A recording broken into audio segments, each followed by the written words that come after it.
अस्सलाम वालेकुम व्यूवर्स, उम्मीद करती हूँ आप सब ठीक होंगे। शुरू करती हूँ अल्लाह के नाम से जो नहायत रहम करने वाला है। मेरा आज का टॉपिक है ज़ाहिरी शक्ल सूरत का मजाक उड़ाना।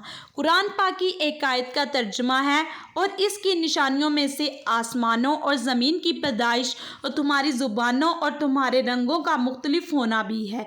बेशक उसके अंदर बहुत सी निशानियाँ हैं इल्म वालों के लिए। और हम क्या करते हैं? हम दूसरों की ज़ाहिरी शक्ल सूरत का मजाक उड़ाते हैं, हम दूसरों की ज़ुबान का मजाक उड़ाते हैं। किसी को अंग्रेज़ी बोलनी ना आ रही हो तो हम फ़ौरन उस पे हंसने लगते हैं। तुम्हारी नाक बड़ी है, तुम्हारी छोटी है, तुम काली हो, तुम गोरी हो।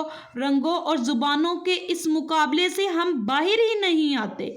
हम दूसरों को अपने अपने बनाए हुए हुस्न के तराजू पर तोलते हैं, जबकि अल्लाह फरमाता है कि ये मुख्तलिफ रंगो नकूश रखने वाले चेहरे, मुख्तलिफ ज़बानें मेरी आयात हैं। तो जब आप इन पर हंसते हो तो असल में आप अल्लाह की आयात पर हंस रहे होते हो।